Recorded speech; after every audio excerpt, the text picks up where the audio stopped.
오늘은 저희들이 성령론, 성령님에 대해서 함께 묵상을 하고자 합니다. 많은 성도님들이 이런 고민을 가지고 계세요.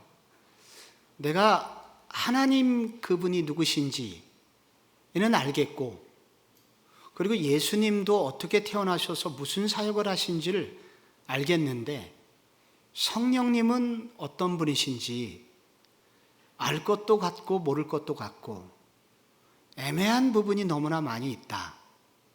내가 안다고 말하기에는 너무 대충 알고 있는 것 같고 모른다고 하기에는 그래도 알고 있는 것 같이 많이 얘기는 들어봤으니까. 그래서 그런 고민들을 많은 분들이 하고 계시더라고요. 그래서 이 성령에 대해서 공부하는 것은, 성령을 아는 지식을 갖는 것은 우리의 신앙생활에 매우 중요한 요소이고, 그리고 우리의 신앙을 더욱 튼튼하게 만들어주는 매우 중요한 부분이라고 할 수 있겠습니다.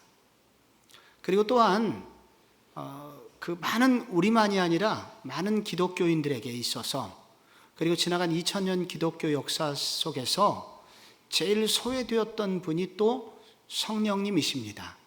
그래서 이 성령님을 또 배우고 아는 것은 교회사적으로도 굉장히 중요한 의미를 지니고 있다고 할 수 있겠습니다. 성령님에 대해서 우리가 얘기할 때 가장 중요한 부분은 뭐냐면 성령님은 하나님이시라는 거예요. 그런데 우리가 성령님 할 때 성부 하나님, 성자 예수님, 성령 하나님 그렇게 부르잖아요. 그런데 이 성령 하나님은 삼위 하나님이십니다. 세 번째 삼위 할 때 삼위 하나님이십니다. 그래서 어떤 분들은 성령님이 3등이시라고 생각하는 분이 있습니다. 1등은 성부 하나님이고 2등은 성자 예수님이고 3등은 성령님이시다. 여기서 1위, 2위, 3위는 이게 서열을 말하는 것이 아니라 위치를 구분하기 위해서 만들어진 용어입니다. 여러분, 가정에서 남편이 높아요, 아내가 높아요? 엄마가 높아요, 아버지가 높아요? 고민되시죠? 똑같습니다. 엄마가 높거나 아버지가 높지 않습니다. 가부장 시대에서 아버지가 높다, 그건 잘못된 생각이고, 우리가 알고 있는 가족에는 서열이 없습니다. 아버지가 높아요, 아들이 높아요? 서열을 따지는 게 이상하죠. 가족은 서열이 없습니다. 가족은 아버지와 아들, 어머니는 그 서로를 구분하기 위해서 만들어 놓은 이름일 뿐, 직함일 뿐, 서열은 없습니다. 그래서 삼위 하나님이라는 것은 3등이라는 뜻이 아닙니다. 성령님은 성부 하나님이 높은데 그 밑에 종속되어 있는 그런 분이 아니라는 거예요. 그래서 삼위 하나님이신데, 성령님은 삼위 하나님이시라는 것은 그분이 하나님이시라는 거예요. 하나님으로서의 독특성이 있다는 거예요. 하나님 자체라는 거예요. 그래서 여러분이 성령님께서 하나님이시라는 사실을 인식하는 것이 성령님에 대한 바른 지식의 출발점입니다. 그래서 성경은 왜 이게 너무 당연한 얘기를 이렇게 굳이 설명하느냐? 너무 당연한 얘기잖아요. 삼위일체 하나님이었기 때문에 성령님이 하나님이시라는 걸 설명하는 건 너무 당연한 건데 왜 이렇게 길게 설명하냐면, 너무나 많은 사람들이 성부나 성자보다 성령님이 열등하신 분이라고 오해하는 분들이 많기 때문에, 그리고 성령님을 하나님이라고 생각을 하지 않고 성령님에 대해서 소홀히 대하는 경우가 너무 많기 때문에 이 부분을 바로잡고자 하는 것입니다. 성경에 보면은 성령님이 하나님이시라는 증거는 너무 많아요. 우선 성령님은 하나님의 모든 속성을 다 가지고 계십니다. 하나님만이 하실 수 있는 일은 성령님이 다 가지고 계세요. 우선 그분은 영원히 존재하시는 분입니다. 그 구절이 히브리서 9장 14절이거든요. 여기 한번 같이 읽어볼까요? 히브리서 시작. 하물며 영원하신 성령으로 말미암아 흠없는 자기를 하나님께 드린 그리스도의 피가, 거기까지만 읽을게요. 거기 앞에 뭐라고 나와 있습니까? 성령님 앞에 영원하신 성령으로. 성령님은 영원한 존재라는 거예요. 여러분, 영원한 존재는 아무나 영원한 존재가 될 수가 없어요. 영원한 존재, 그러니까 모든 피조물이 만들어지기 전부터 있었던 분, 그분은 하나님이시죠. 하나님으로부터 모든 게 나왔으니까. 그러니까 이 성령님은 영원한 분이시라는 거예요. 그 하나님이시죠. 또한 그분은 전능한 분이세요. 누가복음 1장 35절을 보면 천사가 대답하여 이르되 성령이 내게 임하시고 지극히 높으신 이의 능력이 너를 덮으시리니 이러므로 나실 바 거룩한 이는 하나님의 아들이라 일컬어지리라. 요 얘기를 지금 누가 누구에게 하고 있을까요? 가브리엘 천사가 지금 마리아에게 수태고지를 하고 있어요. 네가 아들이 있을 거다. 아니, 저는 처녀고 남자를 만나본 적도 없는데 어떻게 아이를 갖습니까? 그랬을 때 그 뭐라고 나와 있습니까? 누가복음 1장 35절에 천사가 대답하여 이르되 성령이 내게 임하시고 지극히 높으신 이의 능력이 너를 덮으실 거다. 그러니까 여러분, 처녀가 남자를 만나지 않았는데 아기를 가졌어요. 이건 불가능한 일이잖아요. 이런 일을 누가 하셨느냐? 성령이 하셨다는 거예요. 그러니까 성령님은 어떤 분이시냐? 전능하신 하나님이라는 거예요. 또 성령님은 전지하신 분이에요. 모든 것을 알고 계세요. 요한복음 14장 26절에 보면은 보혜사 곧 아버지께서 내 이름으로 보내실 성령, 그가 너희에게 모든 것을 가르치시고 내가 너희에게 말한 모든 것을 생각나게 하리라. 모든 것을 가르치시는 분이 누구십니까? 성령님이시라는 거예요. 또 하나요, 그분은 무소부재하신 분이에요. 아니 계신 곳이 없다는 뜻이죠. 시편 139편의 저 유명한 시편, 내가 주의 영을 떠나 어디로 가며 주의 앞에 어디로 피하리이까? 내가 새벽 날개를 치고 바다 끝에 가서 구할지라도 곧 거기서도 곧 주의 손이 나를 붙드시리라. 여러분, 이 시편 우리 모두 사모하는 시편이잖아요. 그러니까 여러분, 지구 끝까지 내가 가더라도 나를 쫓아오시는 분이 있어요. 그분이 누구냐고 성경이 말하고 있습니까? 주의 영을 떠나 내가 어디로 가겠습니까? 바로 주의 영을 떠나 갈 곳이 없죠. 지구 끝까지 쫓아오시는 분, 그러니까 성령님은 아니 계신 곳이 없는 그런 분이시라는 거예요. 이거 다 지금까지 무슨 얘기를 하고 있냐면은 이 성령님은 하나님이실 수밖에 없는 모든 속성을 가지고 계시다는 거예요. 그분은 하나님이시라는 거예요. 성경을 보면 또 하나, 이 성령님은 성부 하나님하고 성자 예수님하고 동등한 위치에 있음이 성경은 기록을 하고 있습니다. 그 위치가 동등하세요. 마태복음 28장 19절에 뭐라고 말하고 있습니까?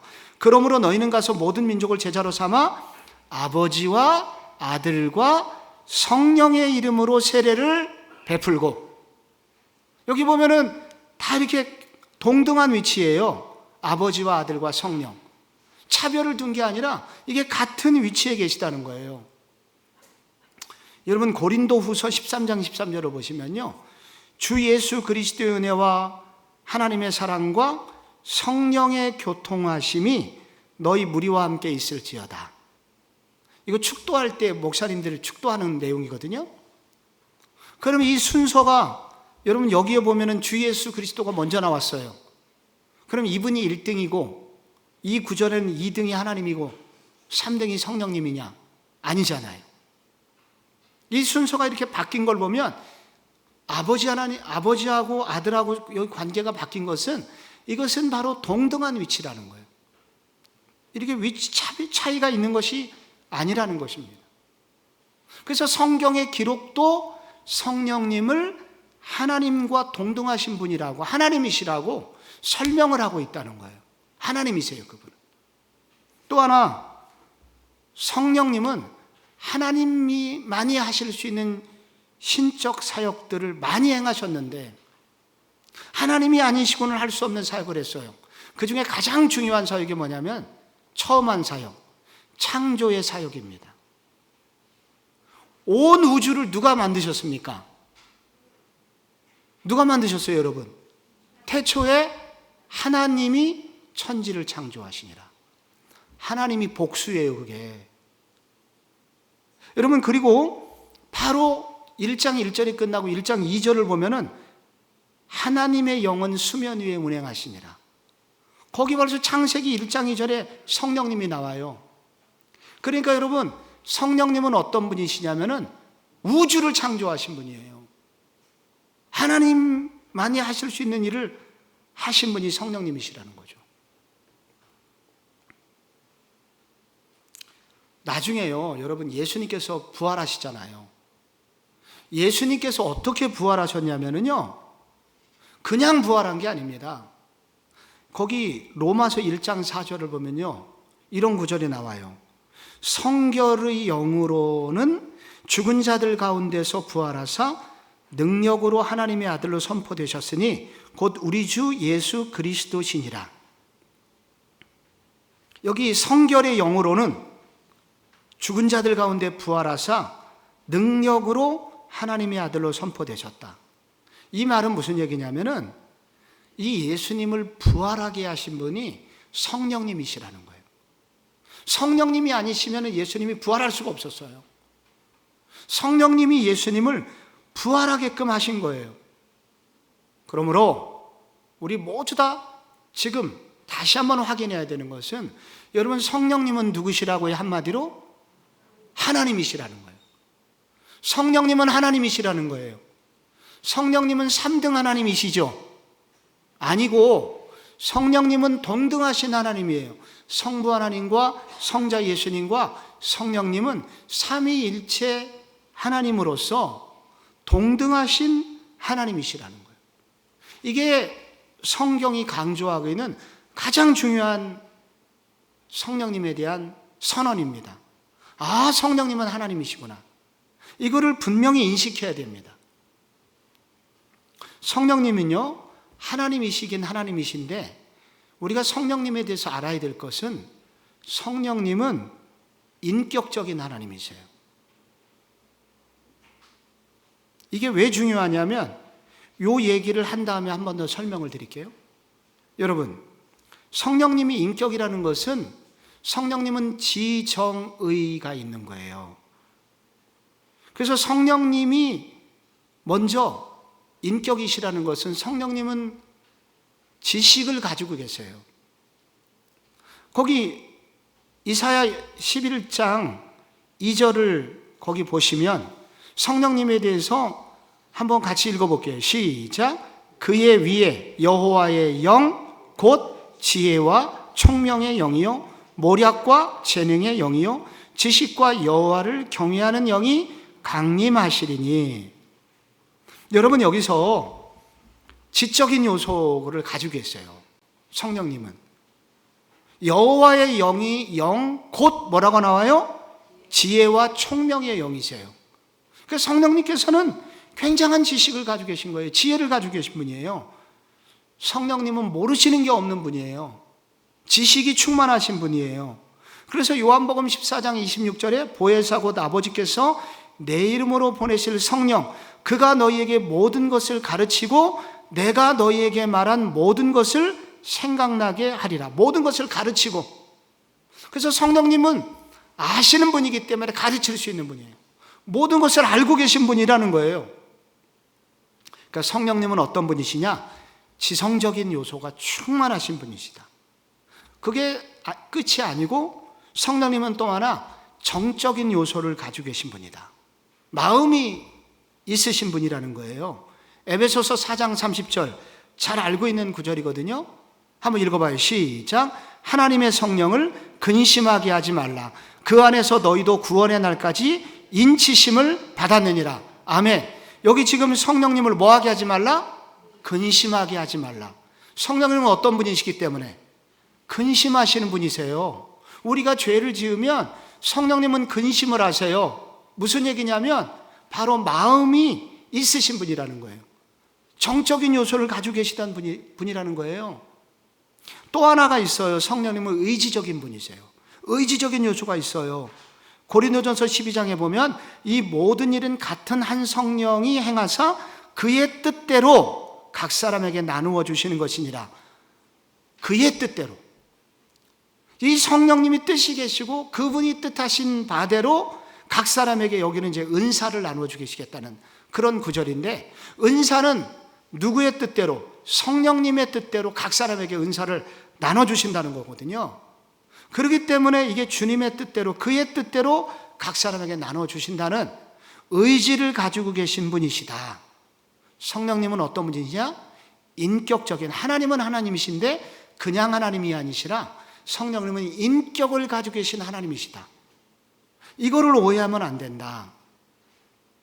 왜 그러냐면요, 많은 분들이 성령님을 우리가 생각을 할 때 많은 분들이 기름 탱크에 기름을 넣는다고 생각을 해요. 성령님은 기름처럼 채워져야 된다. 근데 이게 일면 맞기도 하면서 틀린 비유예요. 채워진다는 의미에서는 맞는 얘기인데 기름은 인격체가 아니잖아요. 그래서 성령님을 자꾸 오해해요. 성령님을 무슨 에너지원인 줄 알아요. 그래서 그런 비유는 맞기도 하지만 조심스럽게 사용을 해야 됩니다. 어떤 분이 또 배터리 충전하는 것으로 알아요. 그래서 오늘은 성령님하고 충전하는 시간입니다. 그러면 이게 성령님이 무슨 전기 에너지의 일부인 줄 알아요. 그래서 그런 비유들이 많이 있기 때문에 많은 분들이 성령님의 인격성을 훼손하는 경우가 많습니다. 다음 주에 성령 충만에 대해서 함께 나누는 시간인데, 여러분, 성령이 충만하다는 것은 제일 좋은 예는 뭐냐면 사랑하는 사람끼리 만나면 충전이 되잖아요. 그게 제일 좋은 예예요. 사랑하는 사람을 생각하면 충전이 되잖아요. 여러분, 손주 보면 어떻게 해요? 아직 모르시는 분들 많죠? 근데 손주를 보면 어떻게 해요? 미쳐버린다고 그래요. 저도 아직 경험을 못했습니다. 목사님들 중에 손주 보신 분, 설교가 10분 빨라진대요. 설교가 10분 줄어든대요. 왜냐하면 예배 끝나고 손주 봐야 되니까. 그 정도라고 합니다. 그러니까 사랑하는 사람을 생각하면 힘이 생겨요. 그러니까 성령 충만해서 참 좋은 예는 뭐냐면은 이 사랑하는 사람을 생각하고 사랑하는 사람을 만남으로써 오는, 그렇게 해서 채워짐이 있는 게 성령 충만인데요. 그게 좋은 예화입니다. 기름 예화 참 좋은 예화예요. 그러나 조심해야 된다. 성령님은 그런 무생물이거나 에너지원이 아니라는 거예요. 성령님은 하나님이신데 어떤 하나님이시냐? 정말 인격이신 하나님이시라는 거예요. 그러니까 그분을 인격으로 대우해야 되고 인격으로 여러분이 그분을 높이셔야 됩니다. 또 하나, 하나님이신 성령님을 생각할 때 한 가지 생각해야 될 것은 이 성령, 이 삼위 하나님, 성령이 임하시는 것은 곧 삼위 하나님이 함께 계시는 것임을 알아야 한다. 이 부분도 중요해요. 로마서 8장 9절 보면은 만일 너희 속에 하나님의 영이 거하시면 너희가 육신에 있지 아니하고 영에 있나니 누구든지 그리스도의 영이 없으면 그리스도의 사람이 아니라. 여러분, 여기서요, 영이 나오는데 영이 3번 다르게 표현이 돼요. 어떻게 다르게 표현이 됐나요? 첫 번째 어떤 영이 나오죠? 하나님의 영이 나오죠. 두 번째 영은요, 그냥 영이 나와. 이건 성령을 말하는 거예요. 또 영이 나와요. 무슨 영이 나와요? 그리스도의 영이 나오잖아요. 그래서 여기 하나님의 영, 성령, 그리스도의 영이 나오는 거예요. 그래서 이 말은 무슨 얘기냐면은 성령님이 우리 속에 들어오실 때, 예수 믿을 때 우리 속에 성령님이 들어오시거든요.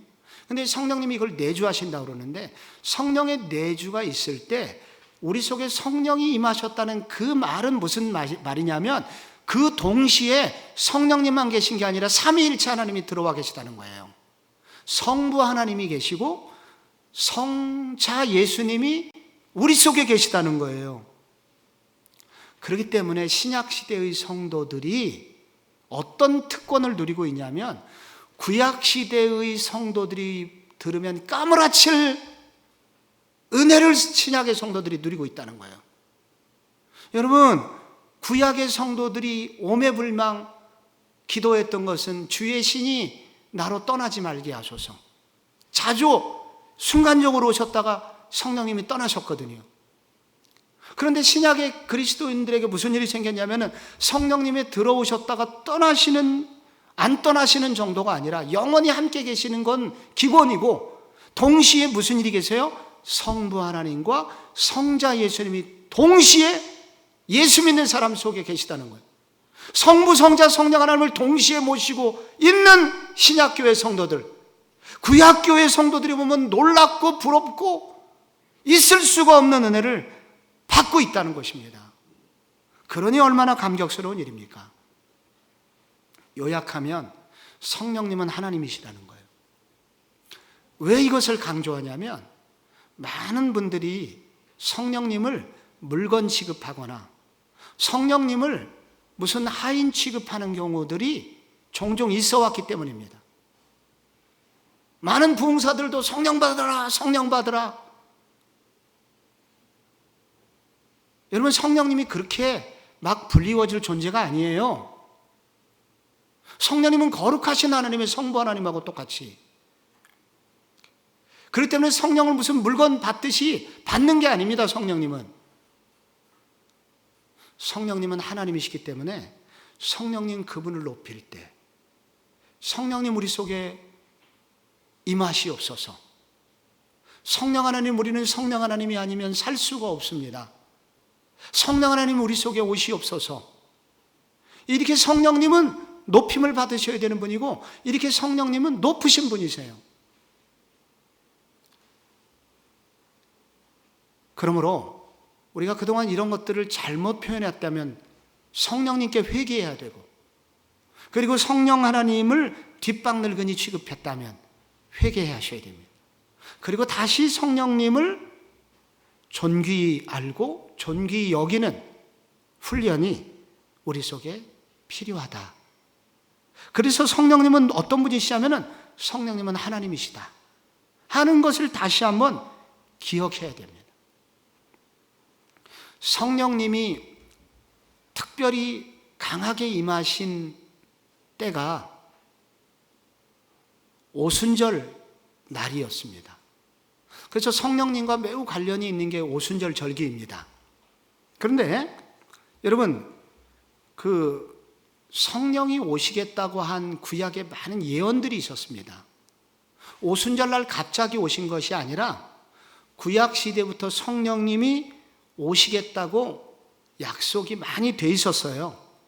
그게 대표적으로 구약 800년 전에 요엘이라는 선지자에 의해서 먼저 이런 예언이 돼 있었습니다. 요엘서 2장 28절에 그 후에 내가 내 영을 만민에게 부어주리니 너희 자녀들은 예언할 장래일을 말할 것이며 너희 늙은이는 꿈을 꾸며 너희 젊은이는 이상을 볼 것이며 그때 내가 또 내 영을 남종과 여종에게 부어줄 것이다. 이것은 오순절날 베드로의 설교에 나오는 한 부분인데, 이거는 원래 베드로가 한 말이 아니라 800년 전에 선지자 요엘이 바로 이 예언을 하신 것입니다. 그러니까 800년 전부터 성령이 오실 것이 예언이 되어 있는 거예요. 그리고 오순절 성령 강림 직전에 그리스도께서 성령의 오심을 예언했는데 어떻게 예언했습니까? 요한복음 15장 26절에 같이 한번 읽어볼까요? 시작.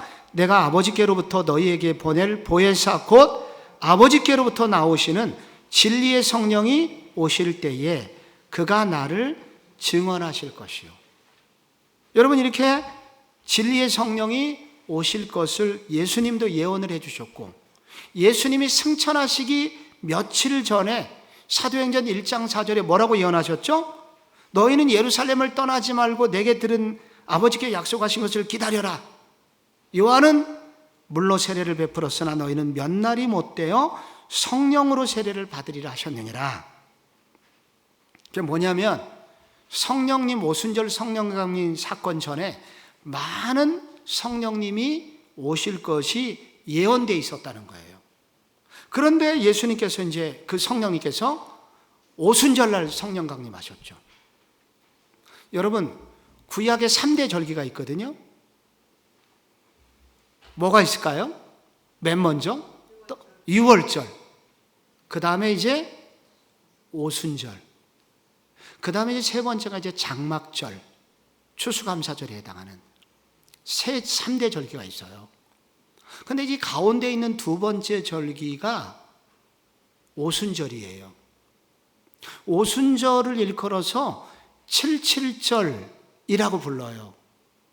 왜냐하면 6월절 첫 번째 절기부터 77이 49, 바로 다음 날 오순절이기 때문에, 그러니까 7째 주가 지난 그 다음 날이 오순절이에요.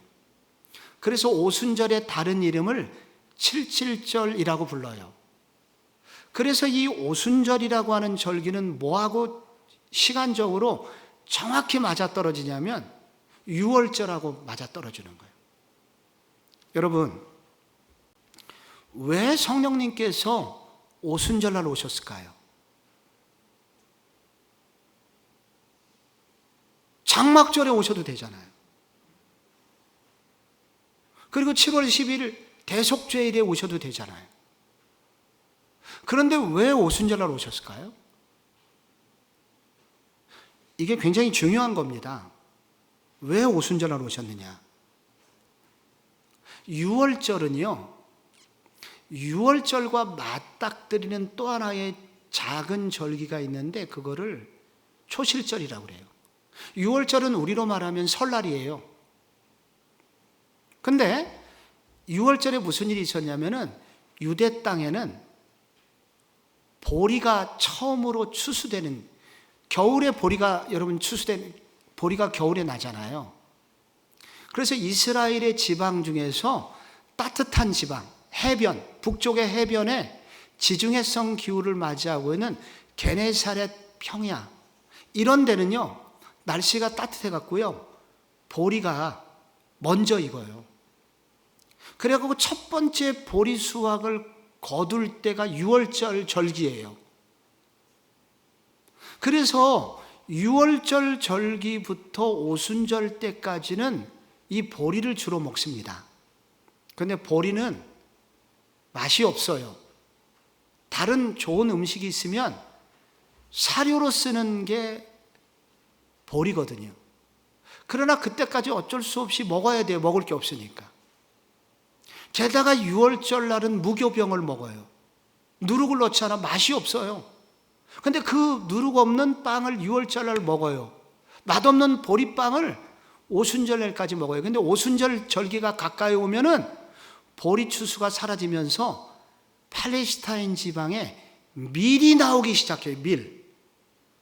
밀은 우리가 알고 있는 파리바게뜨, 빵들이 나오는 거예요. 거기에 이 오순절날은 하나님께서 여기다가 꿀도 넣고 누룩도 넣고 그렇게 해가지고 너희들이 맛있게 빵을 만들어 먹어라 그랬어요. 그래서 이 오순절이라고 하는 절기는 축제일입니다. 진짜 기쁜 축제일인 거예요. 6월절날 예수님께서 6월절날 돌아가셨어요. 기억나시죠? 예수님께서 6월절 날이 이름에 예수님께서 이제 붙들려 가신 얘기가 복음서에 나오잖아요. 예수님께서 6월절 날 돌아가신 거예요. 돌아가셔서 3일 만에 부활하셨죠. 그죠? 그러면 6월절 3일이 지난 거거든요. 그리고 부활하시고 이 땅에서 며칠을 지내셨을 거예요? 예, 놀랍습니다. 40일을 지냈습니다, 여러분. 이 땅에서 예수님께서는 40일을 부활하신 후에 지난 거예요. 그리고 그때 승천하신 거예요. 승천하셔서 예수님께서 하나님 보좌 우편에 앉으셨어요. 그리스도가 되셨다고요. 그리스도가 되셨다는 그 말은 예수님께서 이 땅에서 이루셔야 되는 모든 구원의 역할을 끝내시고 그 자리에 오르신 거예요. 오르시자마자 무슨 일을 하신 거냐? 바로 성부 하나님께 탄원하여 약속하신 성령 하나님을 이 땅에 보내주시라고. 아들인 내가 이렇게 올라왔으니 바로 이 땅에 성령님을 보내주셔야 된다고. 그래서 그 성령 하나님께서 오순절날 임하게 되신 거예요. 그런데 그 오순절날 임하시게 된 것은 어떤 의미가 있냐면 너무도 기쁨이 넘치는, 이스라엘 백성들이 오순절날 막 기뻐하는 것처럼 기쁨의 떡을 먹듯이 바로 기쁨이 충만한 그날 성령님이 오신 거예요. 고난은 예수님께서 당하셨잖아요. 6월절날. 그 고난의 결과 우리에게 정말로 구원의 감격과 기쁨을 누리도록 한 시기가 바로, 그래서 오순절날 성령님께서 강림하시게 됐다는 것입니다. 그래서 거기서 굉장히 사도행전에서 중요한 구절이 나오는데, 거기 성령님을 여러분 얘기할 때 여러분 가지신 3쪽에 보시면은 거기 4번 사도행전 2장 33절에 나옵니다.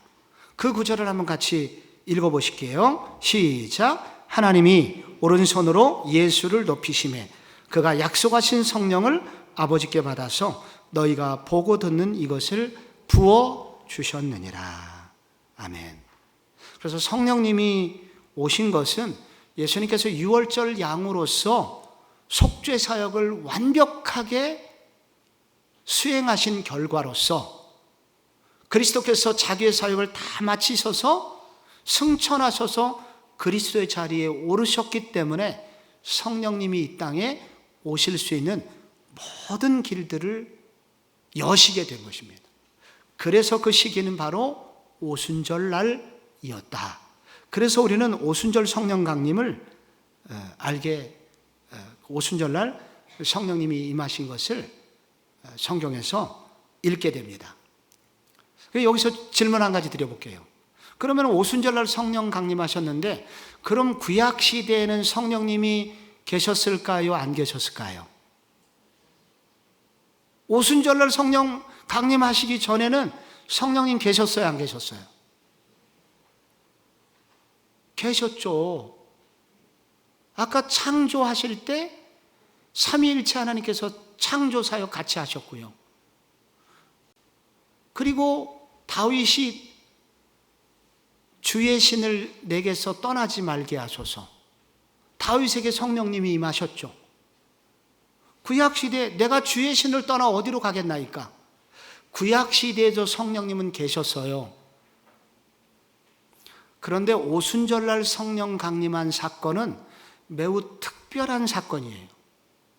이것은 마치 예수님께서 구약시대에도 계셨으나 BC 4년에 예수님께서 역사적으로 지구 위에 본격적으로 오셔서 33년을 머무신 적이 있었죠. 그거를 뭐라고 그래요? 성육신. 그리스도께서 육신의 몸을 이 땅에 입고 오셔서 성육신 하셔갖고 이 땅에서 사신 놀라운 사건이잖아요. 마치 이것처럼 성령님도 구약시대에 계셨고 간헐적으로 역사하셨으나 성령님이 본격적으로 성령님의 성육신 사건이 일어난 사건이 바로 오순절 성령 강림 사건인 거예요.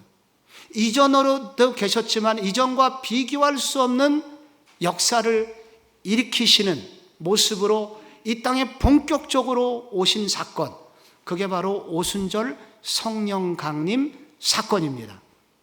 그래서 오순절 성령 강림 사건 이후에 사는 시대를 뭐라고 그러냐면은 성령의 시대다 라고 말하는 것입니다. 성령님도 이전에 계셨지만은 구약 시대의 성도들은 늘 조마조마했어요. 어떤 중요한 사역을 맡기실 때는 성령이 임하셨어요. 예를 들자면요, 여러분 기드온에게 성령님께서 순간 임하셨어요. 온니엘이라는 사람에게 성령이 임하셨어요, 사사에게. 그러다가 일정 사역을 끝내면 성령님이 떠나셨어요. 구약시대의 성령님은 간헐적으로 역사하셨고 그 사역적인 면에서 역사하셨어요.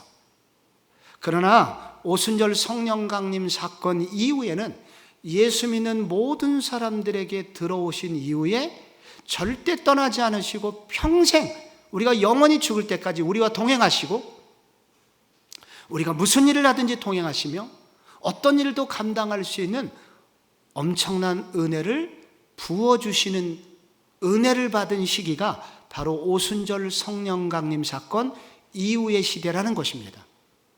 그러므로 여러분, 우리 신약 시대에 사는 저희들, 특별히 오순절 성령 강림 사건 이후에 태어난 그리스도인들은 구약 시대 성도들이 감히 상상할 수 없는, 감히 추측도 할 수 없는 어마어마한 은혜를 받고 사는 존재임을 여러분 아시나요? 이것은 마치 그 북에 있는 우리 동포들이 굶주려 갖고 먹을 게 없어서 그렇게 사방을 다니는 그런 많은 동포들이 있잖아요, 북한에 지금. 그런데 요즘 우리 아들과 딸들은 부모님이 밥 좀 먹이려고 그러면 어떻게 그렇게 말을 안 듣는지, 밥 먹이기가 왜 이렇게 힘들어요? 그렇게 안 먹으려고 그러고 또 이미 먹어놓은 것도 다 빼려고 그렇게 이를 악물고 또 다이어트를 해갖고 먹어서 일부러 이렇게 찌어놓은 살도 빼려고 얼마나 노력을 합니까? 북한에 있는 동포들이 보면 그리도 부러운 모습을 우리에게 보내고 있거든요. 구약시대의 성도들은 도저히 상상할 수 없었던 일들을 이 신약시대의 성도인 우리가 누리고 있다는 거예요. 여러분, 이 성령님께서 오셔갖고 그래서 하시는 사역이 있어요. 이 성령님이 하시는 사역은 크게 두 가지인데, 일반 은총적 사역이라고 부를 수 있는 일반적인 사역을 하셔요. 그러니까 예수를 안 믿는 사람에게도 성령님은 사역을 하신다는 거예요. 이것은 성부 하나님이 하시는 사역과 똑같아요. 창조하셨고요, 지금도 이 온 우주를 보존하시고 그리고 그 하나님의 뜻대로 이끌어 가시는 일을 지금도 하고 계세요. 그래서 시편 33편 6절에 보면은 여호와의 말씀으로 하늘이 지음이 되었으며 그 만상을 그 입 기운으로 이루었도다. 여기 기운이 바로 바람이란 단어고, 이 바람이란 단어가 성령이란 단어예요. 그러니까 지금 이 온 우주 만상이 바로 성령님에 의해서 보존되고 있다는 거예요. 성령님은 그런 분입니다. 그리고 성령님은 어떤 일을 하시냐면 창세기 1장 28절에 삼위일체 하나님이 다 이렇게 하셨죠. 하나님이 그들에게 복을 주시고 그들에게 이르시되 생육하고 번성하여 땅에 충만하라. 땅을 정복하라. 바다의 물고기와 하늘의 새와 땅에 움직이는 모든 생물을 다스리라 하시니라. 요거를 뭐라고 그러냐면 문화명령이라고 그래요. 이 온 우주, 이 온 세상을 이렇게 하나님의 뜻대로 만들어가라 하는 이 문화명령을 순종하게 하시는 분 누구냐? 성령님이시라는 거예요. 그리고 성령님이 또 이 세상에서 어떤 일을 하시냐면 죄를 억제하세요. 성령님이 하시는 일이 요한복음 16장 8절에 보면은 그가 와서 죄에 대하여, 의에 대하여, 심판에 대하여 세상을 책망하시리라. 그러니까 여러분, 죄를 억제하시는 일을 하는 거예요, 성령님이. 만약에 성령님이 지금 역사하지 않으면 이 세상은 정말로 살 수 없는 세상이 될 거예요. 그나마 악이 횡행하는 것 같아도 사람들 속에 양심이 살아있고 죄가 이만큼 억제되고 있는 이유는 성령님이 지금도 이 온 세상을 지키고 주관하고 계시기 때문이다 할 수 있습니다. 성령님은 예수를 안 믿는 사람들 속에 지금 역사하고 계심을 믿으시기 바랍니다. 또 하나 마지막이에요. 그러면은 성령님이 특별 계시적 사역을 하는 게 있어요. 성령님은 예수 믿는 사람을 위해서만 하시는 아주 독특한 사역이 몇 가지가 있는데, 이 부분을 마지막으로 여러분 마음에 새겨주시기 바랍니다. 성령님이 예수 믿는 사람을 위해서 하시는 첫 번째 사역이 뭐예요? 거기 보니까 중생. 성령님이 하시는 일은 뭐냐면은, 하나님은 구원을 계획하셨고 예수님은 구원을 받을 수 있는 모든 조건을 만드셨지만, 실제로 그 구원이 믿겨지도록 마지막 우리 속에서 역사해 주시는 분, 그래서 구원받게 거듭나게 해주시는 분이 있으니, 그분이 누구실까요? 예, 지금부터 질문하는 모든 답은 하나입니다. 그러니까 여러분이 답을 그냥 그렇게 하시면 돼요. 여러분, 그렇게 중생을 가능하게 하시는 분은 누구실까요? 거기 요한복음 3장 5절 읽어볼게요. 시작. 예수께서 대답하시되 진실로 진실로 내게 이르노니 사람이 물과 성령으로 나지 아니하면 하나님의 나라에 들어갈 수 없느니라. 여러분, 여기 성령님이 하시는 일이 뭐냐면, 여기 물과 성령으로 나지 아니하면, 다시 태어나지 아니하면, 거듭남의 일을 누가 하느냐? 성령이 하시는 거예요. 이거를 대부분의 학자들은 이렇게 물과 성령을 따로 분리시키기도 하지만은 물 곧 성령. 그러니까 성령으로 나지 아니하면 거듭날 수 없다. 그러니까 여러분, 거듭나게 하시는 일을, 내가 거듭났어요.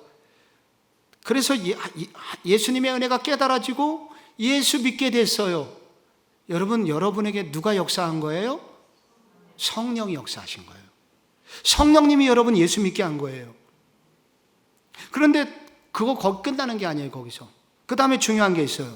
중생할 때, 그때 성령님께서 성령 세례를 베풀어 주세요. 우리가 세례를 받잖아요, 교회에서. 근데 그 세례 말고 우리가 눈에 보이지 않는 성령의 어마어마한 부어주시는 성령이 그 순간에 영적으로 임한다는 거예요. 그게 고린도전서 12장 3절에 나와요.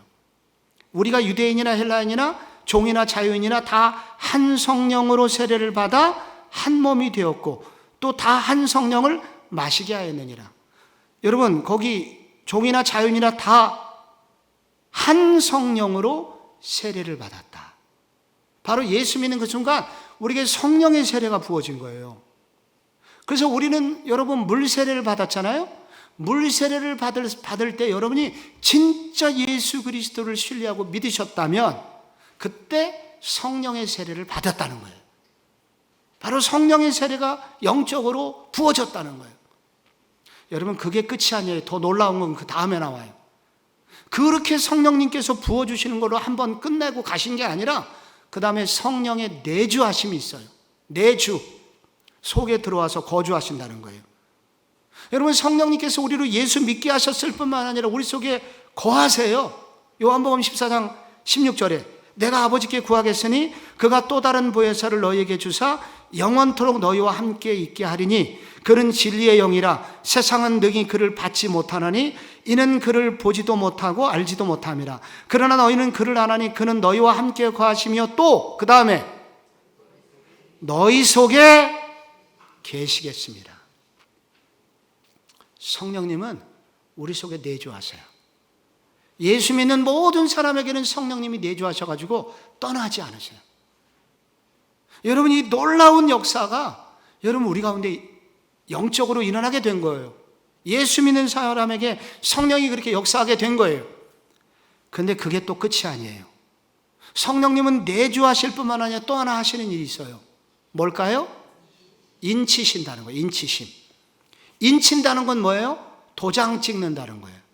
도장은 언제 찍어요? 이거는 내 거야 할 때 도장 찍어요. 성령님이 하시는 일은 뭐냐면은 다 우리 보이지 않지만 영적으로 다 하나님의 사람들, 예수 믿는 사람에게 도장을 쾅쾅 찍었어요. 그래서 천사들이 보면은 도장이 보여요. 인이 찍혀 있는 사람이 있고 인이 안 찍혀 있는 사람이 있는 거예요. 그런데 성령님이 하시는 일은 예수를 진짜 믿는 사람에게 도장을 찍어주시기 때문에 그 인침받은 그 사람들은 심판의 날에 영원한 심판을 면하고 영원한 하나님의 나라로 인도함을 받게 된다는 거예요. 그래서 에베소서 1장 13절에 나오죠. 너희가 그 안에서 너희도 진리의 말씀 곧 너희의 구원의 복음을 듣고 그 안에서 또한 믿어 약속의 성령으로 인치심을 받았으니. 인치심을 받은 거예요, 우리가. 근데 그 인치심 도장은 누가 찍어주셨냐면은 성령님이 찍어주셨다는 거예요. 근데 그게 끝이 아니에요. 마지막에 있어요. 보증이 되신다는 거예요. 여러분, 에베소서 1장 14절에 나오죠. 이는 우리의 기업의 보증이 되사 그 얻으신 것을 속량하시고 그의 영광을 찬송하게 하려 하심이라. 에베소서 1장 12절, 13절, 14절은 성령에 관한 구절입니다. 성령님이 우리에게 하시는 일은 기업의 보증이 되신다는 거예요. 기업이라는 것은 우리가 하나님의 자녀로서 하늘나라를 상속받는 걸 기업이라고 하는데, 그 하늘나라를 상속받을 때까지 우리에게 보증이 되어주시는 분이 누구냐? 성령님이시라는 거예요. 여러분, 보증을 서는 순간 우리는 피보증자가, 내가 보증을 서준 사람이 잘못되면 모든 책임을, 보증을 쓴 사람이 책임을 져야 된다는 사실 여러분 알고 계시죠? 그래서 만약에 성령님이 지금 보증을 서주신 거예요, 우리의 구원받은 그날까지 천국을 상속받는 그 일에 성령님이 보증을 서주신 거예요. 그렇기 때문에 여러분, 우리가 천국에 못 갈 확률이 몇 프로가 되는지 아십니까? 예수 믿는 사람이 천국에 못 갈 확률, 우리가 천국 못 갈 확률이 몇 프로예요? 왜 0%냐면 우리가 천국 못 가면 보증을 서준 분도 천국에 못 가요. 그럼 성령님이 천국에 못 갈 수는 없잖아요. 그래서 성령님은 반드시 천국 가셔요. 그 말은 우리도 천국 갈 수밖에 없어요. 그래서 우리가 죄를 지으면은 성령님이 근심하게 되는 거예요. 야, 너 천국 못 가면 나도 못 가. 그래서 우리 속에 막 고민을 주시는 거예요. 고민을 줘도 안 들으면 어떻게 해요? 때로 좀 때리세요. 훈계를 하시죠. 사랑의 매를 드시죠. 그래서 반드시 돌아오게 하여 천국 갈 수밖에 없도록 만드시는 역할을 하시는 분이 계시니 그분이 누구실까요? 모든 답은 하나라고요. 오늘 자신 있게 말씀하시기 바랍니다. 그분이 누구시라고요? 성령님이세요. 성령 하나님이세요. 유명한 신학자 토마스 토렌스가 있어요. 저는 이 구절을 읽음으로 오늘 성령님에 관한 강의를 마치려고 해요. 성령은 단지 신성한 어떤 것이나 하나님 안에서 발산되는 하나님과 비슷한 무언가가 아니다. 또한 하나님과 떨어져서 일어나는 일종의 행위나 하나님에게서 떼어낼 수 있는 무슨 은사도 아니다. 성령 안에서 하나님이 직접 우리에게 일하시기 때문이며 하나님이 우리에게 성령을 주시는 것은 자기 자신을 주신 것과 다름없기 때문이다. 성령님은 하나님이십니다. 그러므로 성령 하나님을 여러분 높이시고 이 성령 하나님을 초대하시고 성령님이 우리 속에 부어주시기를, 그렇게 여러분 간구하시는 여러분의 신앙생활이 되시기를 축복합니다.